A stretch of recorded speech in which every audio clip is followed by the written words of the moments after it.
a wildlife rehabilitator in British Columbia, documented something in 2021 that her 20 years of field experience hadn't prepared her for. A female deer appeared at the edge of her property 3 mornings in a row, alone, no fawn visible. On the 4th morning, the deer arrived and stood at the tree line for nearly 10 minutes without moving.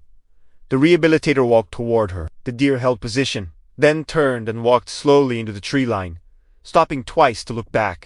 She followed. 40 meters into the forest, she found a fawn with a leg caught between 2 fallen branches, trapped, unable to free itself. The fawn had been there long enough that the deer's milk had begun drying up from the stress of separation.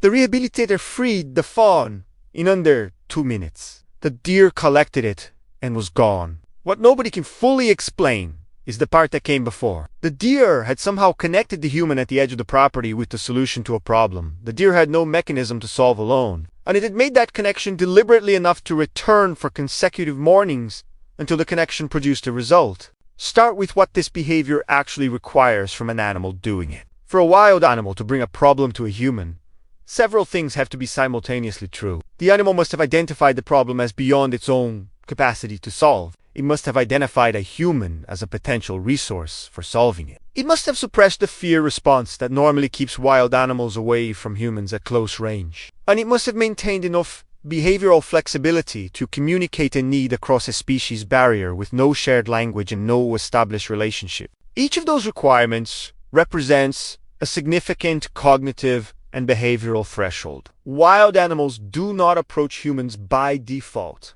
The flight response that keeps prey animals alive is calibrated to activate well before a human closes to interaction distance. Suppressing that response in a moment of crisis, rather than running from both the crisis and the human simultaneously, requires the animal to override one of its most deeply embedded survival instincts. That override does not happen accidentally.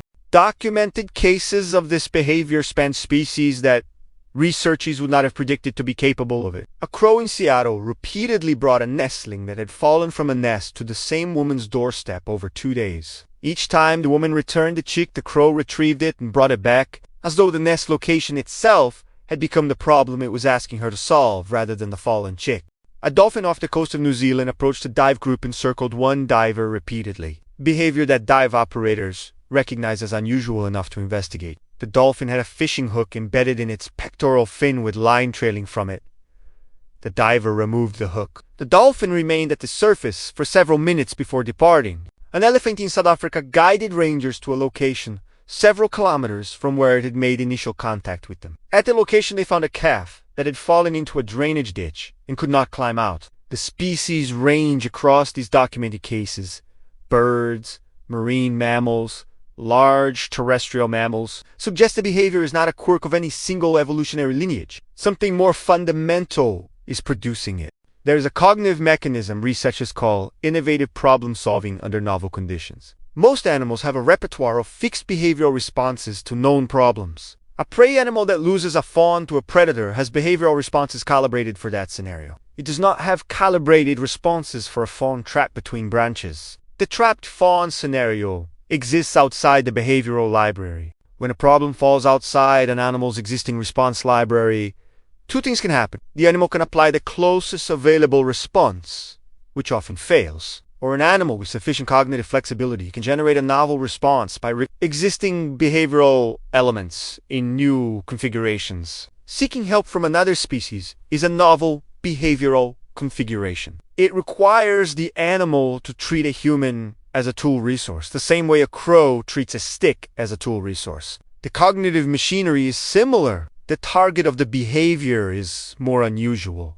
What makes humans specifically the target of that behavior rather than other animals brings the answer into sharper focus. Humans have been providing assistance to injured and orphaned wild animals for long enough that the behavior has filtered into local animal populations as accumulated knowledge. Wildlife rehabilitators, park rangers, and rural residents who consistently respond to animal distress signals create a detectable pattern in the landscape. Animals that live in territories overlapping with humans who help animals survive at higher rates than animals in territories where humans respond to wildlife with indifference or aggression. That survival differential is enough to select for reduced flight distance toward humans, in populations that have experienced consistent positive outcomes from human proximity.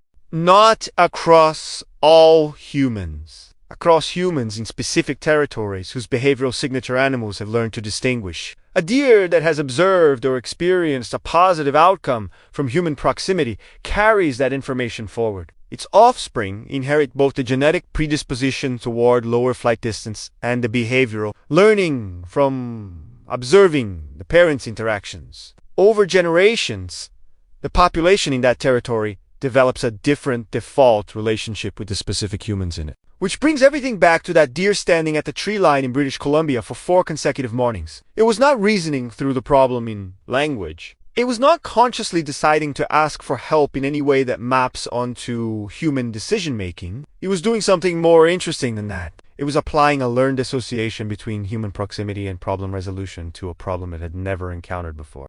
It was treating a human the way humans treat tools, not as a social partner, not as a threat, as a resource with a specific capability that the deer lacked and the fawn required. The most remarkable thing about that encounter is not that the deer led a human to a trapped fawn. It is that, somewhere in the deer's experience of the world, a connection had been built between the creature at the edge of the property and the concept of problems getting solved. We built that connection. Every person who ever helped a wild animal in distress added one more data point to a landscape, a pattern that animals in that territory are reading and responding to. The deer didn't trust humans. It trusted the pattern, and the pattern was accurate enough to be worth 4 mornings of standing at a tree line waiting for it to work.